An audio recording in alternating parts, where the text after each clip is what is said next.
Okay, welcome. It is Tuesday training. Hallelujah. I'm so happy that we're here, everybody. Welcome, welcome. I see you all coming in. I'm still clicking buttons rapidly. Hang with me just a second to get us all here. Oh, there's so many lovely beings here today with me. Lori, Valerie, Cheryl, Asia. So good to see you. There's somebody else here whose name I can't see at the moment, and that's okay. Asia in the house. We have not seen you in a minute. I'm so happy that you're here. All right. You're muted, Lovey. I see you talking, but I can't hear you. I'd love to hear you. Let's see if I give you a little pop-up if that supports you. Okay, so I'm in the vehicle, so I'm muted and go off video. But yes, I am here, and I'm glad to see and be here with everybody. Beautiful. We're glad that you're here too, and definitely drive safe. And I'm so glad to see you, Asia. It's been a minute. Welcome. I'm happy that you're here. Also happy to see you. Yeah. Valerie and Cheryl, you told me you were coming today, which I'm super excited about. Yep. Lori's in the house. Beautiful. Okay, awesome. Cheryl, I'm just going to mute you a little bit until you get back because it sounds like you got some good fun stuff going on in the background there. Tuesday training for practitioners. Woohoo! It feels like we just met yesterday, to be honest with you, even though it has been a pretty big week. So I hope y'all are doing good. I hope you're doing great out there. I'm excited to continue our conversation on muscles from last week and when they're not working and doing what they're supposed to do and what do we do about that. We're specifically today going to talk about synergist muscles, the helper bees. And when they're overworking, what does that mean? And what do we do about that? And what's the implication and all the good stuff? So we're going to go there. If you're here again, and you've been here with me, welcome. I think I've greeted everyone by name, I hope today. If not, welcome. I'm happy that you're here. If you're coming in just a few minutes after the hour, that's also good always. And if you're joining for the first time or watching on the replay and you're like, who are these fun people and what's going on here? I'm Gina Schatz, developer of the Schatz method. I am a manual and movement practitioner. Developed the Schatz method while I was working clinically, and it's unique and wonderful. It helps both manual and movement practitioners get rid of pain at the source. It works. It's really good stuff. And I train practitioners in that method. And on Tuesdays, we take a tidbit, Lori calls it. We take an hour intersection of functional anatomy or client work. We've also talked client work before. We've talked professional development. Anything that I can support you with while we're here together on Tuesdays, I'm all about it. So Tuesdays at noon Eastern every week, and here we are. So welcome. If you are watching on the replay, I'd love to know that. Hi, Anna. I'd love to know that. And so, drop a comment or put a wave or a smiley face in the comments. Let us know that you were here so that I can know that you're here energetically and support you. And you can always like the video if you're watching it on replay. And if you're not sure how you got here and you want to make sure you get here again, then you can always subscribe to the YouTube channel and you'll always get a notification when the replays are ready after we get done having our powwow each week. So those are good ways to find us. And here we go. We're gonna dive into more muscles today. You guys ready? You guys are here for the muscles talk. I love it. I love how much muscle conversation there is and how it feels like it could be an endless topic. We could just go on and on about muscles. What I want to talk about today, specifically related to muscles, is not only the muscles that we're identifying, but what happens when they're not doing what we want them to do. So if you're just tuning in for the first time, the key here for my suggestion, my key here in suggesting how to learn muscles is not just memorizing them, because I already did that, right? And you guys probably did too. When I memorized them when I was in school, that was great and kind of a lot. And I felt sort of proud of myself that I could memorize a whole list of muscles and even their attachment points.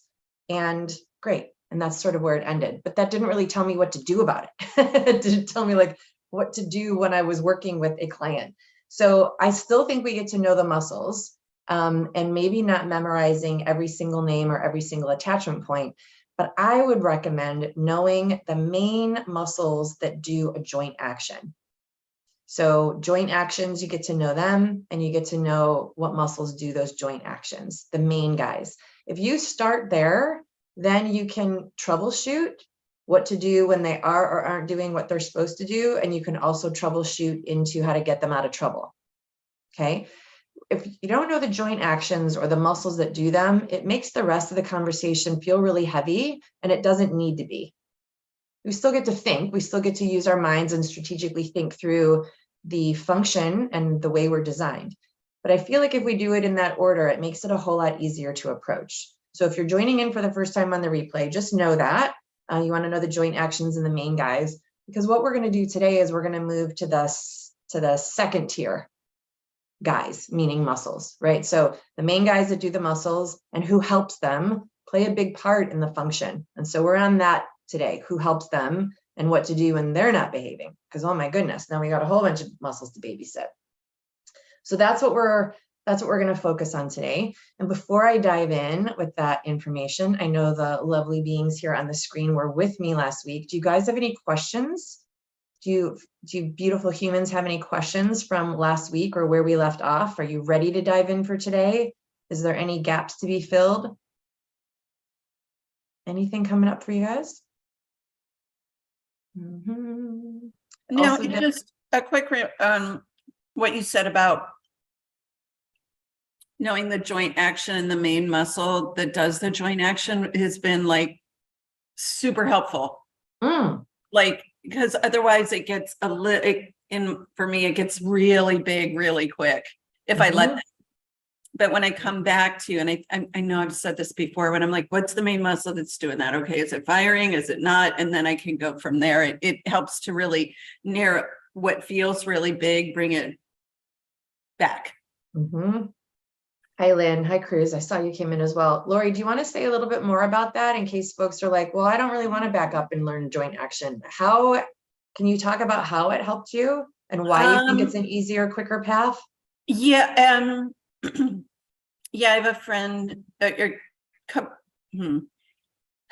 Why is it an easier path? Because when I'm in front of somebody, when somebody's in front of me and they're in pain, and they're saying it's this and it's that, and I too can get caught up in the swirl of it, right? Like, oh my goodness, oh, it's your foot, and then it's this, and I'm like, okay, what is the joint action? I go back to that, like it grounds me, it anchors me. What's the joint action? And I'm like, oh, okay, I got this. And then they're like, but it's this and this, and I'm like, what's the joint action?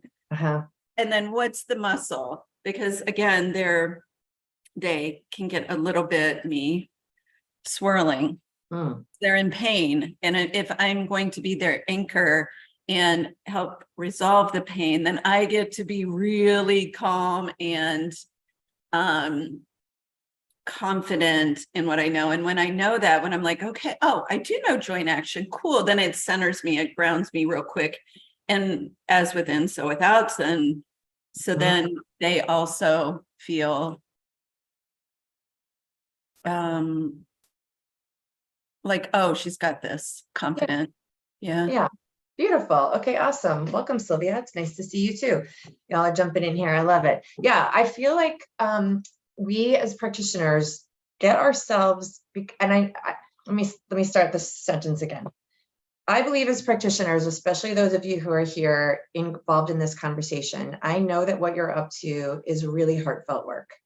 I know it. I know you want to do good. I know that you're not intimidated by bigger issues. You want them all solved. And what happens is we take ourselves out of the game of being able to solve them or even being confident to find the answers to solve them when we swirl. Oh no, I don't. What do I know? What about this? What about that? And we start darting all over the body as if the whole thing could be like pin the tail on the donkey. And I get it, because I know what's driving that. What's driving that is your heartfelt intention to create good for them and to get them out of pain. And they're sometimes struggling in front of us.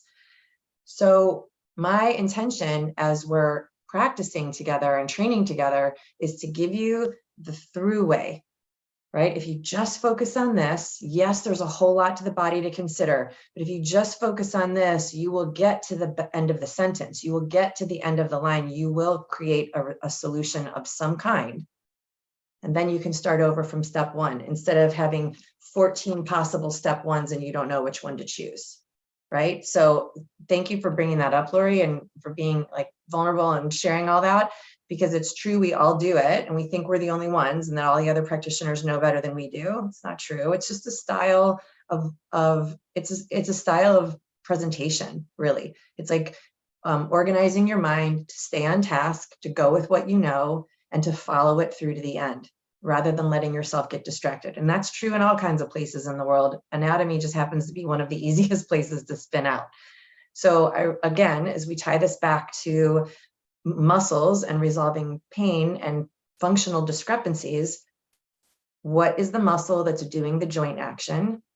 And just be honest, if you're not clear yet on joint actions, just take a minute to go learn them. We have lots of other trainings from weeks prior where you can learn the joint actions and just, a half a dozen of them and you're good, right? And then what's the main muscle that does that? How does the muscle work? And then you're on to more complicated stuff. And just give yourself time to learn it in that order. And then once you learn it in that order, apply it in that order. When you're in front of somebody, apply it in that order. What's the joint action? Like you said, Lori, what are they doing? What aren't they doing? What do they want to be doing that they're not doing? What is that joint action? The joint action is important because joint action only happens from muscles moving them. So if you're looking at what muscle to address, you get to address it in the action that it's up to, whether it's doing it or not doing it, or not supposed to be doing it and doing it anyway. That's what you're there to sort of clarify and get back on track, if you will. So joint action for the win, the main muscle that does that.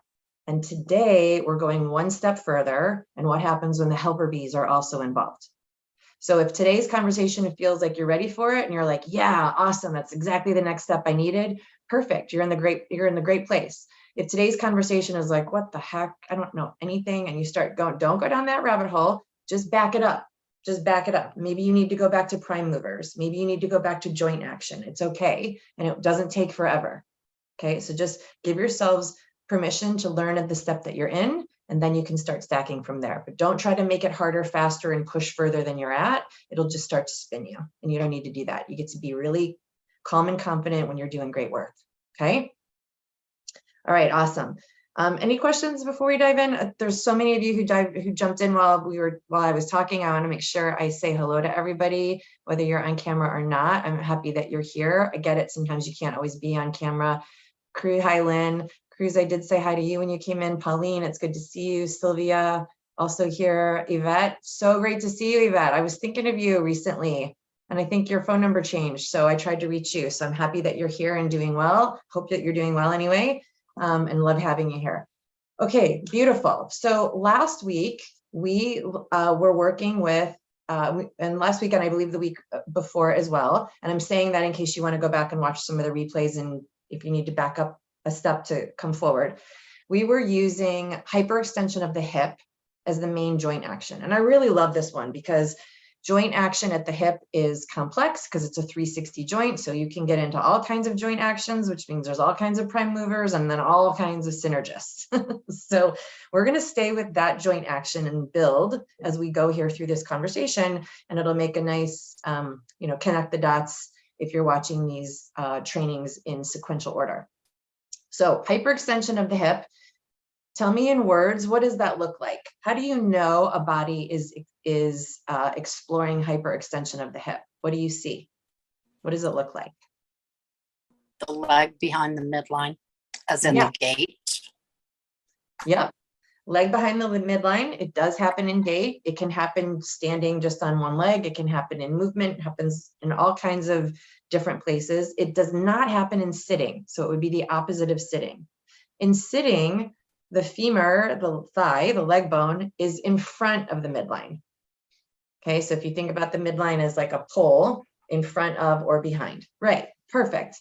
And so what's the main guy? When I say guy, I'm meaning muscles. What's the main guy that does hyperextension of the hip? Glute max. Glute max, awesome. And what's the main guy that allows hyperextension of the hip? Psoas, exactly. So when we're talking about main guy and a guy that allows it, we're talking lever system. So the main guy is always the guy contracting, the muscle contracting, and the one that allows that is on the opposite side of the lever, and that muscle would be lengthening. Yeah, Cheryl, you got it? Yeah, good. Okay, great. So we're contracting on one side of the lever and we're lengthening on the other. And no muscle is an island, just like no man is an island. They all work in concert together. The brain is not wired to have one muscle do a job by itself, already illustrated in the lever system, because when one muscle contracts, another one responds. So it's like a domino effect of responsiveness. And there's even more beyond the lever system. So for those of you who've already had this conversation with me, beautiful. And if you're learning it for the first time, super great. Time to jump in on this one. Reciprocal inhibition talks to us about all the players at hand in that particular joint action, in any particular joint action. So in hyperextension of the hip, we said the main guy that creates that joint action is glute max. And who's the synergist, the helper bee, who helps glute max bring the leg behind the midline? Hamstring group. Yeah. Yeah. I went back to my notes, and because they are biaxial and cross two joints, they absolutely assist. Woohoo! Anna got the biaxial in there. Yeah. We had biaxial joint. We had the hamstrings in our muscle challenge too. For those of you who participated in the muscle challenge, you'll remember that. You have not yet done the muscle challenge and you want to, let us know. We will absolutely sign you up with that. It's a self-directed. So yes, glute max is the main guy, the action of contraction, the main muscle contracting to generate hyperextension of the hip. And the guys who help him are the hamstrings. So notice that in one joint action, there's already a plethora of muscles just contracting. Beautiful. And we know that on the other side of the lever, those muscles are responding to the contracting by lengthening. Here's what I do. Rather than remember what muscles lengthening in a joint action, I make it streamline and I memorize the main guy that does the action, not that does the lengthening. Lengthening is not an action. Lengthening is a response. So in order for me to know who's lengthening in a particular joint action, I need to know the opposite joint action and who's contracting in that joint action. And then it's just a flip. It's a lever. It's like a seesaw, teeter-totter, right? So what's the opposite joint action of hyperextension of the hip? Flexion. Flexion of the hip. And we said, who does flexion of the hip? Psoas, yep. And so who helps the psoas contract in hip flexion? Iliacus. Okay, if we chose a muscle that didn't have the same attachment point, Valerie, who else would it be? Rectus femoris. Quad. Yeah. Cheryl, what did you say? Can you repeat it? Yep, the main, yep, so we're on hip flexion. Right. So opposite joint action of hyperextension of the hip. Mm-hmm. Main guy that does that is? Psoas. Yep, and who helps the psoas flex the hip? I don't know. Rectus femoris. But I know who lengthens, and that's what I was going with. I was going. You know who lengthens in hip flexion? Would be the glute max, right? Okay, yep. So hang tight just a second. I want us to, the way I do it, so go with me if you're willing to play the way I play. We're on the guy who does the action being contraction. So for just now, focus on the joint action and who contracts. And then we can go to the opposite side and see who lengthens. Okay, I would probably say that the quadricep complex would help with that flexion. Would help with hip flexion. Okay, great. Yeah. And Anna, what was yours? Anna, did you also have an answer? Yeah, I'm with the rectus femoris. Rectus femoris. Okay, awesome. So Joan, you just came in too. Welcome. I'm glad that you're here. And I think somebody else did too. I hope I'm saying hi to everybody as y'all are coming in. I love it. I love that you're all here today. So the quadricep group is an interesting group of muscles because 3 of them largely do the same thing. One of them, also a biaxial guy, also helps with the hip. So I would love for you all to recognize the helper bee of hip flexion to be one muscle rather than all of the quads, just because of his attachments being different than the other 3 quads. So rectus femoris is the helper bee for hip flexion, the main helper bee for hip flexion. Of course, there's always a concert of muscles working together. But if we're looking at the CEO or the owner of the company, and then the VP, the president and the vice president, president being the main guy that contracts and the vice president being the main guy who helps them. They also have a whole team of people on their organization, hopefully, right? And in a large company. And we are a large organization here, my loves. So there's a lot of muscles doing the work.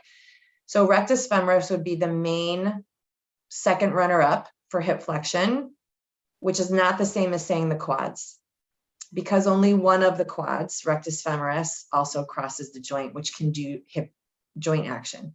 Remember, we said as we're learning muscles and joint actions, the only muscle that can move a joint is if it crosses that joint as a prime mover. Okay. All right. So rectus femoris would be the helper B for the psoas. Okay. Now this is important to know these 4 muscles as we're talking about hyperextension of the hip and flexion of the hip, and when that might not go well. Either hyperextension of the hip or flexion of the hip. When that might not go well, it's helpful to know these 4 guys. The main guy that does each joint action and the main support staff for each of those joint actions. Okay, so far we said hyperextension of the hip, the main guy is, let's do it real quick. Glute Main max. guy, glute max, and the guy that helps him, Hamstrings. Hamstring. yeah.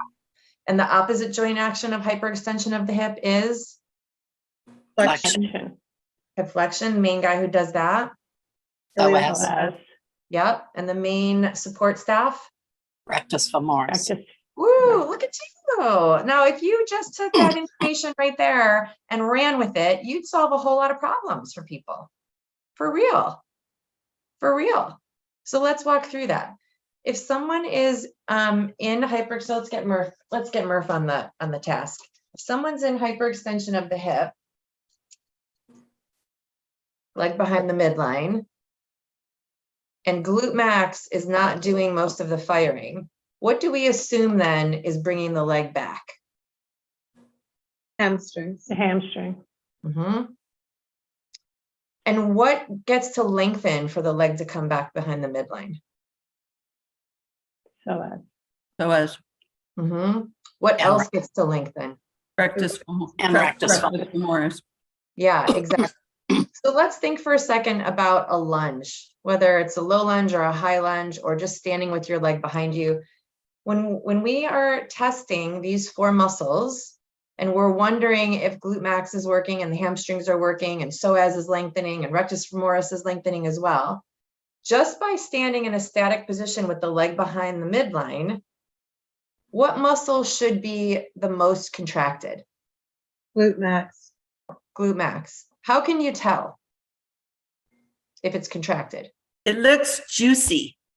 It looks juicy. It feels juicy. If you're not a manual practitioner and you're a movement practitioner who doesn't do assist, you can absolutely invite your person to use their own hand to feel if that juicy glute max is actually juicy, right? If you are a manual practitioner, you can absolutely have someone in a static standing position and still palpate the muscle fibers, and you're not necessarily crossing the line on movement. So it doesn't matter if you're a movement or a manual practitioner, you can absolutely still tell if the muscle that's supposed to do the job is doing the job.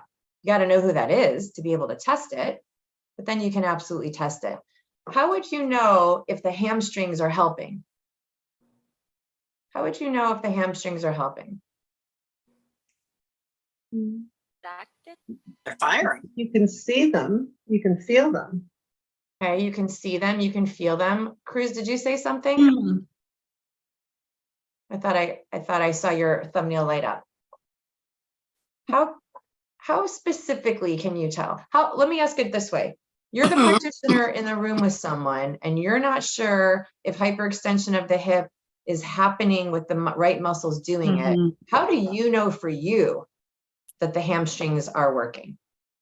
If the glutes aren't working, If the glutes are or aren't working, how do you know the hamstrings are playing too? My knee is bent, Okay, what does that tell you? but don't they hamstrings? Aren't they?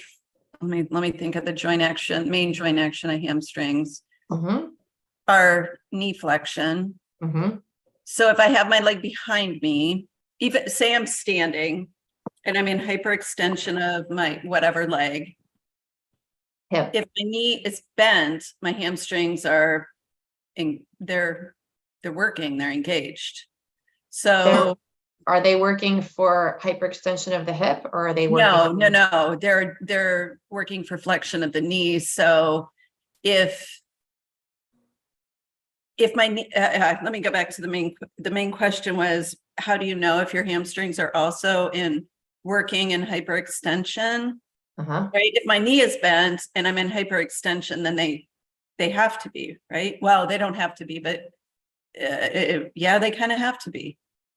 So this is an interesting one, because hamstrings, as the synergist to hyperextension of the hip, as Anna called it, they're biaxial. So Right. if they're doing knee flexion, that doesn't mean they're doing hyperextension of the hip. It means they're only doing knee flexion.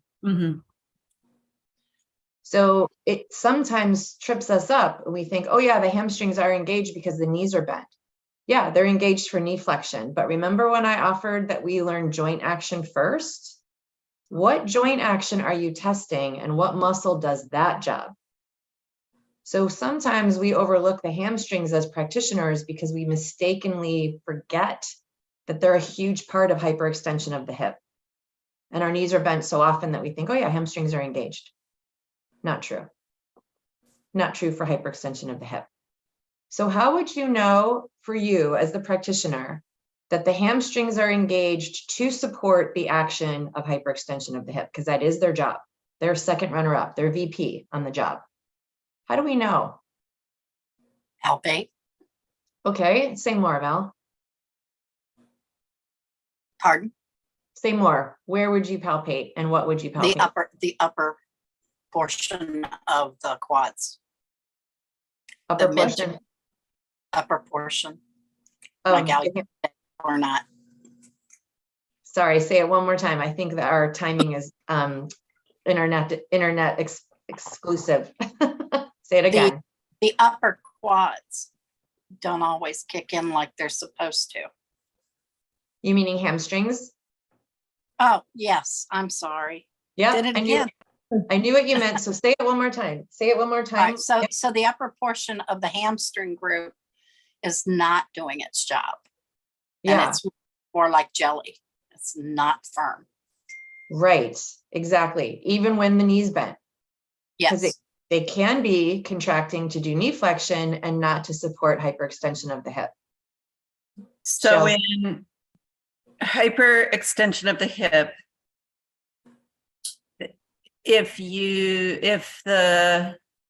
go ahead and say that just again about the jelly of the upper quad, I just did it, Val. Upper hamstring. Yeah. Upper hamstring. You're listening really to everyone. Yeah, I know. I was like, quads are so easy. Hamstring, the upper hamstring.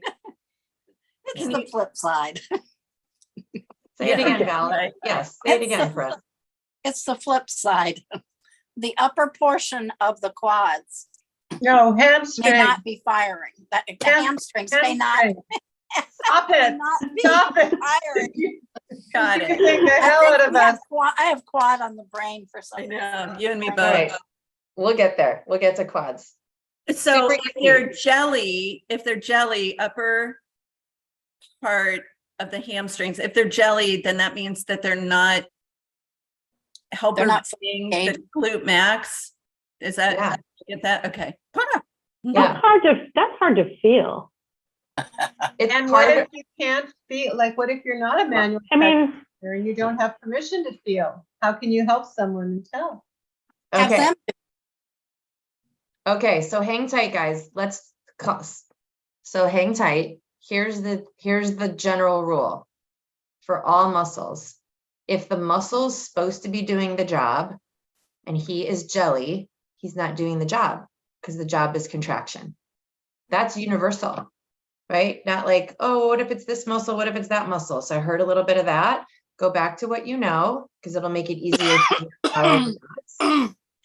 When you're checking a muscle to see if it's doing its job, the job is contraction. Is it contracted? If you feel jelly, the answer is no, it's not contracted. You feel jelly. You feel loose muscle spindles, not shortened, tightened, contracted muscle spindles. Okay. And how do you do that on a particular muscle? Sometimes you get to explore. And what I would recommend, as Valerie was pointing out, that the top of the spindle, the top of the muscle spindles support this joint's action, and the bottom of the muscle spindles support this joint's action. I would go towards where the muscle spindles are that I need to be engaging, and I would check them there. Okay, this is slightly unique for hamstrings. Most muscles you can check in the belly of the muscle. But this one's an interesting one, and it's worth pausing on because we miss this one a lot. We miss this one a lot. The other piece of this that I'll just add in super quickly, not to get us derailed, but in an equally balanced upper lower extremity ratio between quads and hamstrings, the equalness in their strength is typically 60-40, 60 quads, 40 hamstrings. So already out of the gate, that lever is not a 50-50 balance in strength, which means that anything we lose in the hamstrings is problematic for the support of the pelvis. It matters to me that you all know whether the upper hamstrings are contracting to do hyperextension of the hip for that reason. Not because I need you to all be personal trainers, but I do want us to have supported pelvises. So really matters that we pause on this one. And it is unique, this muscle, as it being biaxial, it is unique to in how you check it, rather than in the belly of the hamstrings, for example. I would ask you to go up further towards the upper part of those muscle fibers at the joint that we're checking the action on, which is the hip joint. Gina, just for clarification then, 60% should be the agonist, main guy contracting, in this case, the hamstring. And then 40% is the antagonist, the opposite? No. Nope, that's not what I said. So No, just, I'm asking. yeah, just the balance between quads and hamstrings, quads and hamstrings, quads and hamstrings, just those two muscle groups. If you were to, so I also trained as a personal trainer. So, you know, I know a few things about that. I never worked on the floor as a personal trainer, but one of the tests that we often ran through was that there would be 60%, instead of the lever system between the quads and hams being 50% strength of hamstrings and 50% strength of quads, it's actually more 60-40 between those two groups. Quads have 60% power, hamstrings have 40% power, and that equals 100% power on that bone between those two groups. Okay, so if there's even less strength in the hamstrings, by not using them to do their job, and they do have two jobs, then that creates a greater imbalance and disparity in the strength of this column that supports this organization that is critical. Remember, the Schatz method is sacrum-centric. So anything that's not supporting the sacrum gets to be addressed ASAP. But in this case, it would be the innominate supporting the sacrum. Hamstrings attach right on the innominate. Okay, so really important, I believe, for all of us to know whether the hamstrings are contracting as synergists to do hyperextension of the hip. That's why I'm emphasizing and pausing us here rather than blowing past it. Okay, you got it, Anna? Good, clarity? Yep, okay, great. So back to, well, how do you do that? Don't panic. Notice you guys are a little bit freaked out. What if I can't? How about? Okay, cool. Glad you brought that here with me. Don't do that with your clients. Take a breath. We got it. We got it. Okay. So where do the hamstrings attach? Where do the hamstrings? Tuberosity. Say it again. Tuberosity. Ischial tuberosity. Great. So if you're movement practitioners, most of you who are movement practitioners have already talked to your people about their sit bones. So really easy for them to already find out where they are and what's contracting. If you're a manual practitioner, then you have, you know, consent. Of course, you get it verbally confirmed again, but you do have consent from your licensing and state to do hands-on palpation, and that's fine. I would also invite you as movement practitioners, if you're doing assists of any kind, you're already touching. So you don't want to go in and start stripping muscle fibers if that's not what you're licensed to do, but you can certainly touch a muscle. If this isn't the area that you want to be touching, no problem. Again, have your client do it, especially if you've already introduced them to their sit bones. Yoga teachers do, Pilates teachers do, even personal trainers are talking sit bones these days pretty fluently. So I've now covered every possible practitioner. And how do you check it? Look, we already had the answer. Everybody just remember that. You already have the answer. Go up here to the sit bone and either you or your client find out. Is it jelly or is it contracting? And if you don't know, while they're standing with their hip already in hyperextension, have them create the joint action. So they go from a neutral hip to a hyperextended hip. And in that moment of transition, when the joint action is actually happening, if the fingers are right here, where the hamstring's attached, they should change underneath your finger pads in the actual action of the joint, meaning instead of a held position, if you step back, the hamstring should support the glute max doing that. You feeling it, Cheryl? I love that you workshop it out while we're together. Yeah, I am. But I do notice that my glute doesn't always fire right away. Right. Yeah, beautiful. So I don't love that for you, but I love that you noticed it, because if you noticed it, then you can do something about it. If your clients notice it and report it to you, you can still do something about it. So let's, keeping on track with what we're exploring together in these weeks, the main focus for you in hyperextension of the hip is the main guy that does that. So we moved today onto Synergists. Don't move on to Synergists if the main guy is not doing the job. Why would that be important? Why would you not then move on to hamstrings? Wouldn't that be like, well, why wouldn't I ask the helper B to do the work if the main guy isn't or can't? Why is that wrong? What do you guys think? Fatigue, injury.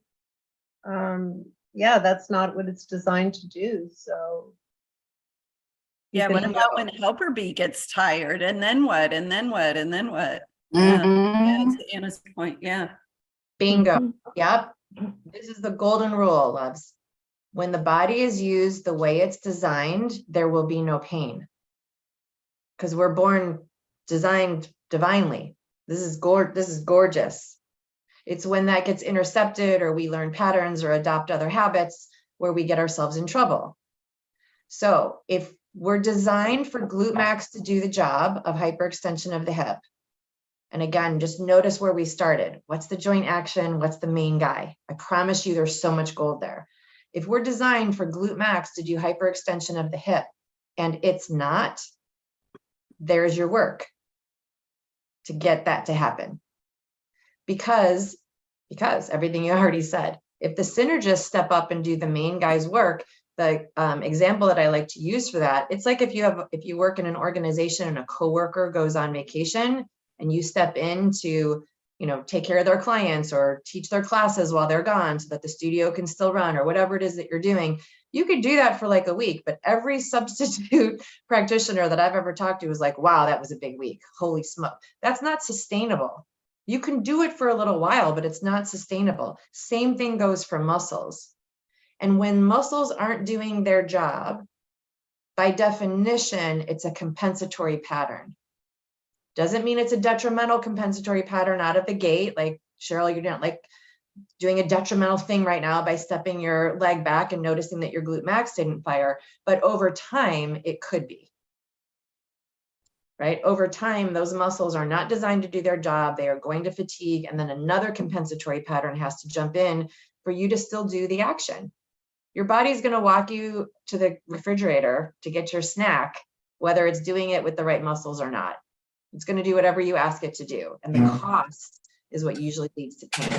So as we know that, great. We know that and we're going to intercept that. We're going to make sure that everybody's online to do their job.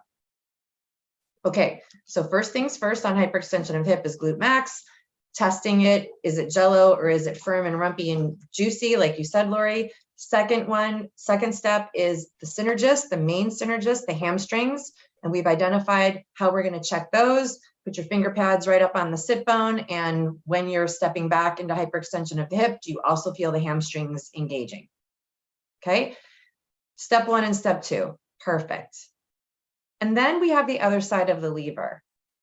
So what did we say was the main muscle that would need to allow hyperextension of the hip?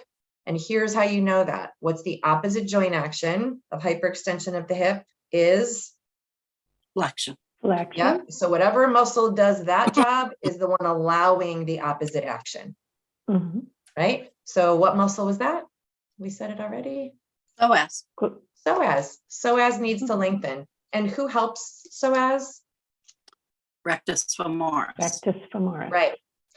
So we may have said this. I think I say the word so a lot, by the way, I've been noticing. I don't think I just started it. I think I say it a lot. So bear with me as I keep saying that. I'm trying to put periods in and keep myself on track as well. The action is contraction. You've heard me say that many, many times. Another limerick that helps me that I want you all to have is the sensation is in the stretch. So we often get confused that the work is happening where we feel it, but the sensation's in the stretch. So what we're feeling is the opposite side of the lever, allowing the action. We're not actually feeling where the work is. You guys get that? Is that landing? Okay. That said, there is a response that needs to happen for the main guy to do his job. So we said glute max does hyperextension of the hip and hamstrings help him out. And in order for those two to do their job, these guys have to allow it. Psoas and rectus femoris have to allow it. In my experience, the more sensation you feel in the allowing side, the lengthening side of the joint action, the more sensation you feel, the more need there is for lengthening on that side. Okay, so if this side has to lengthen to do hyperextension of the hip, I could feel it a little, or I could feel it a whole lot.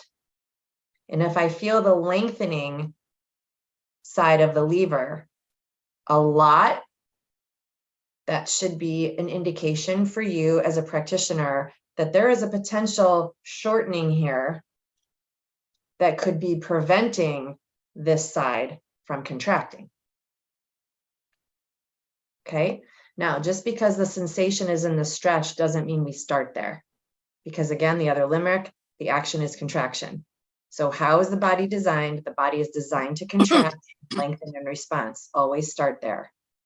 And when I do step back and glute max is working and the hamstrings are also responding to my fingers, and I know that they're contracting as well, but holy smoke, does this feel tight in the front? That's an indicator that there is probably an imbalance in that lever somewhere, because while the sensation is in stretch, it's not gigantic.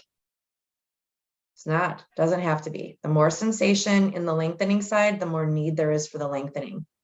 Now, given what we know about the psoas and where he lives, and the rectus femoris and where he lives, where is that?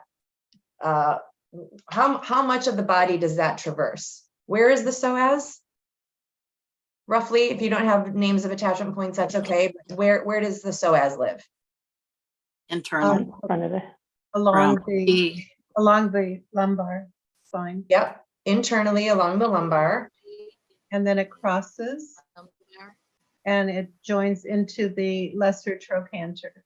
Yep, so in here. So the rubber, if the rubber band was here, it doesn't quite fit that way, but yep, this is about, the blue is about the psoas. Yeah. That's a lot. That's like from the bottom of the ribs to the groin, right? And then what about rectus femoris? Where does rectus femoris live? Just roughly, you don't have to do bony landmarks if you don't have them. Say it again, Cruz, one more time. Is from the, do you hear me? Yes, I can hear you. Yeah, I love it. The curiosity almost to the knee. I don't remember the name, but almost the knee. It's or down the knee. Yep. Yes, Yeah. exactly. It's cross the joint. It does. Yep. So again, we know that this muscle also crosses two joints. It's biaxial. It's the only one of the quads that is, but it is biaxial, and that's how we know it supports hip action. Where does it start? It does come down to the knee. It ends here. It's its ending point. Where does it start? Anybody know?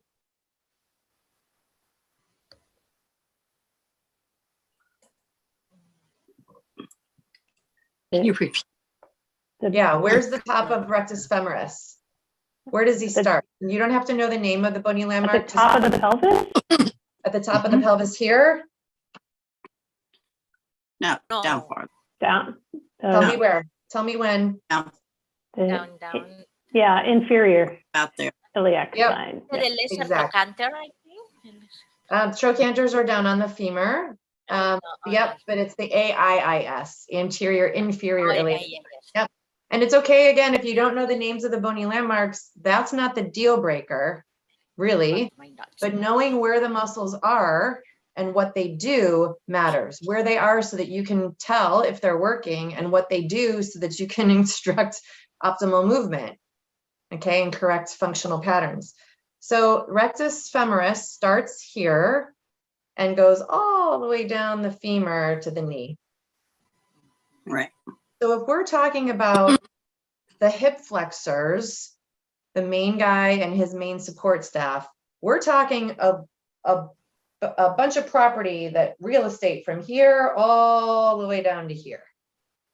It's a lot. It's a lot of real estate. So taking us back to the lever system and the muscles that allow hyperextension of the hip, it would be from anywhere in the middle of the torso, below the ribs, psoas, all the way down the front, groin, top of the thigh to the knee. Sensations in the stretch.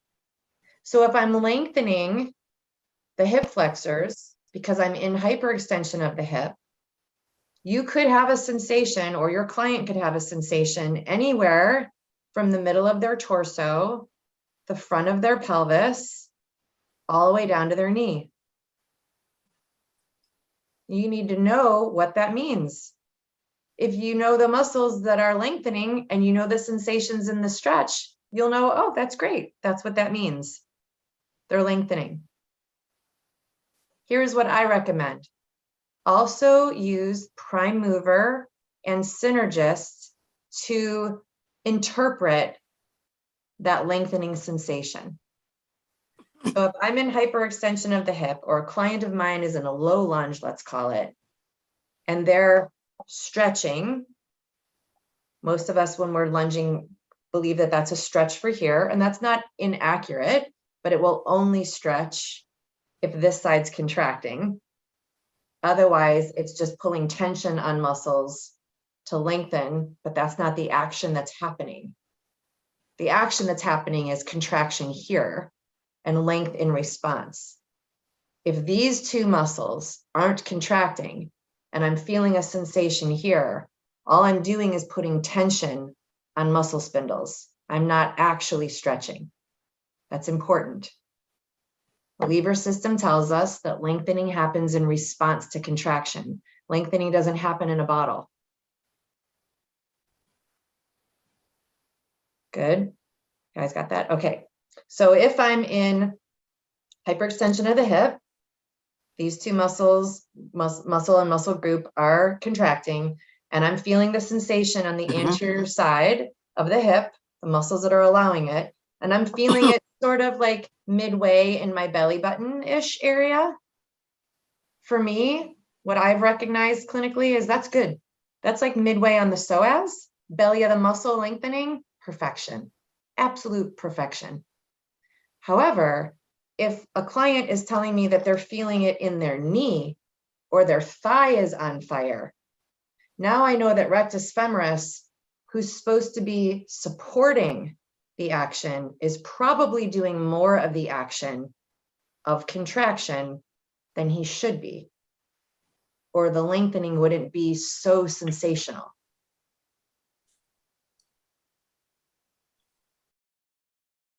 Oh, okay, that was juicy. Yeah. Playing it back to you. If you're Mhm. firing, if you're feeling the firing in the rectus femoris, it will mean that it is doing quite a bit of contracting instead of the lengthening that it's supposed to be doing. Could be that, Anna, and it could also be that it's doing more of the contracting in hip flexion than the psoas is doing. Right. So he's getting overworked. He's picking up the slack for the guy on vacation who's supposed to be doing the job. And when I go to lengthen him, I'll be able to tell that.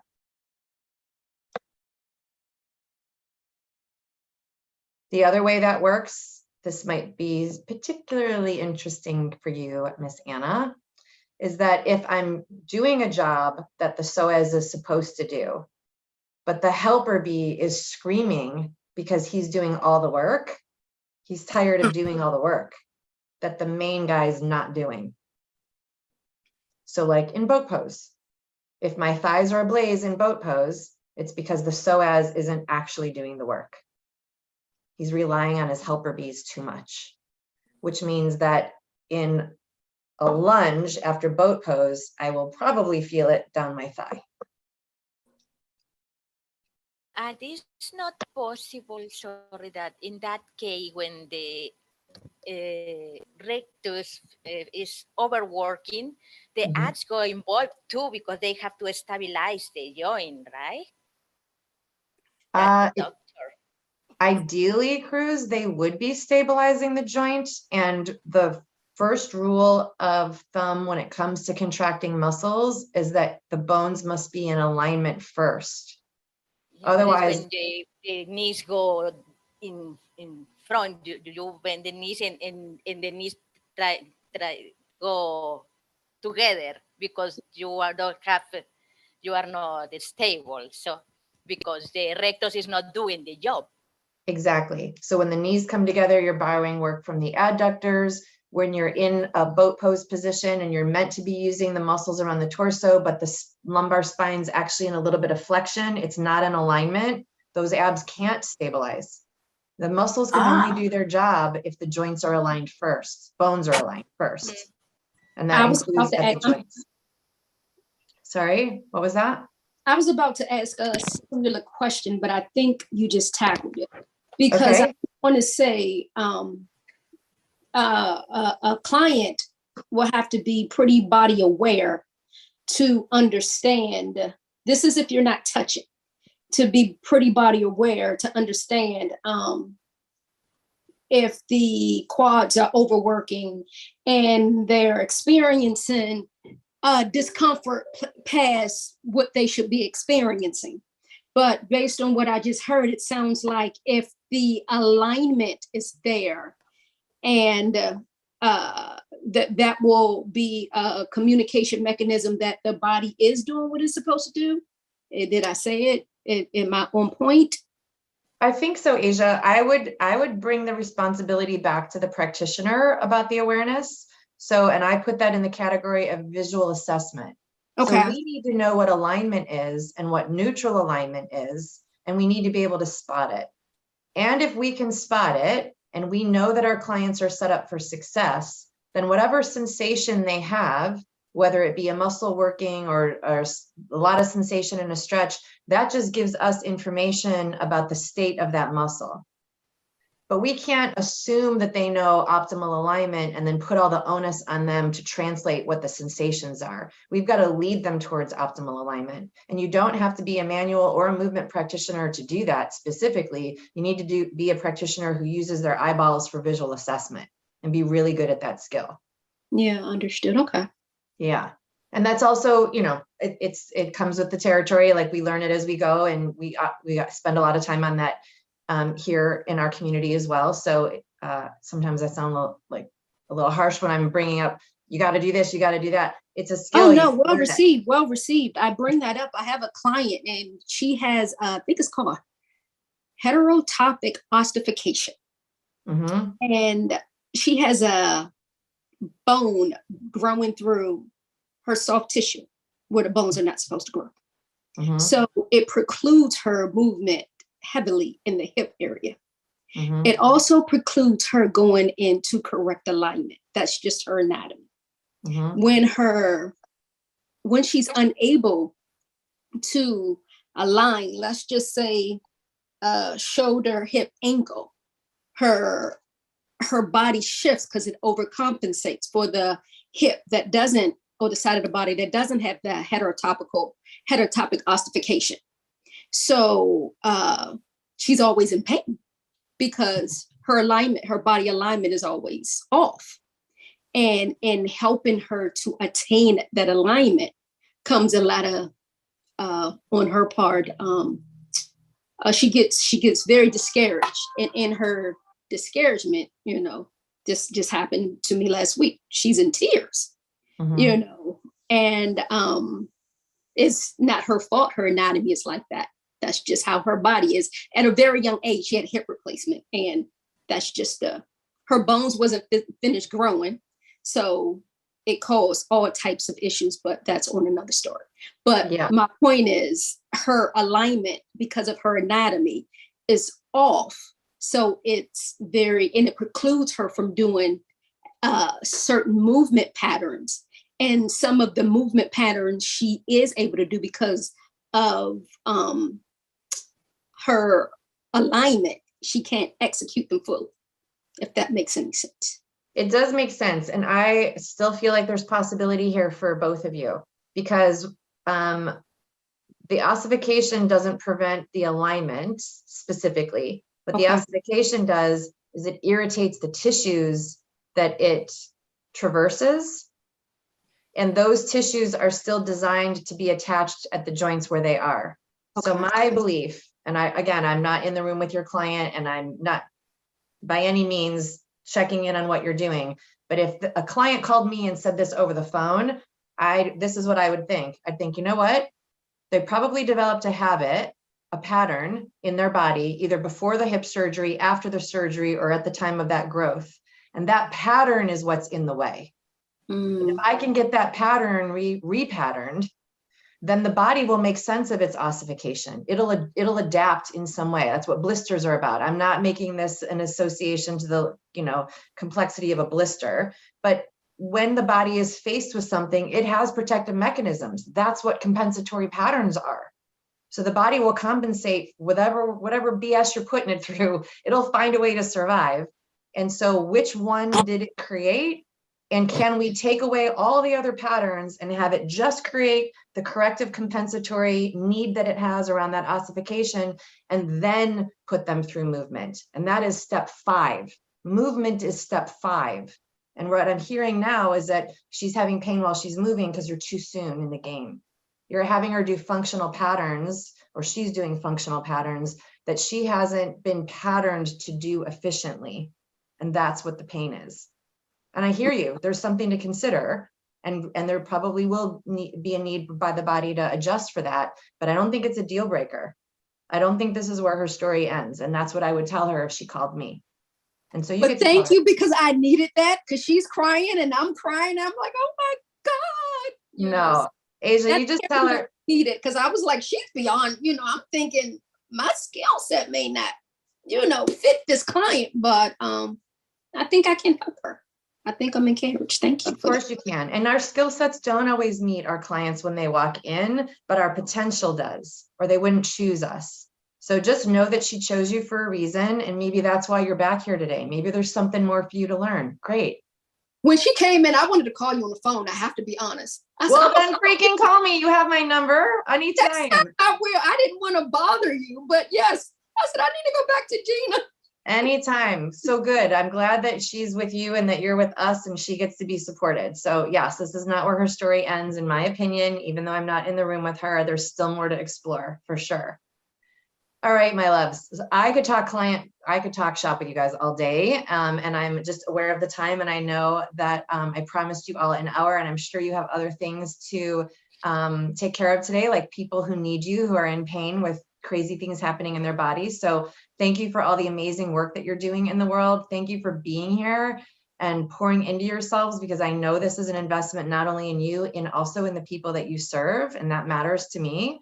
And yes, of course, I'm here to support you with that. That's why I show up every week. And if you're working with someone, reach out. Everybody gets to be pain-free, and I'm here for that for sure. If there's another practitioner that wasn't here today and you know that they could benefit from the topic that we talked about today, please share this training with them. Invite them to come, but absolutely just share the video with them so that they can also have what they need to serve the people that they serve. Okay. And until I see you next week, continue to do great work in the world, and I will see you then. Bye for now. Thank you. Thank See you you. soon.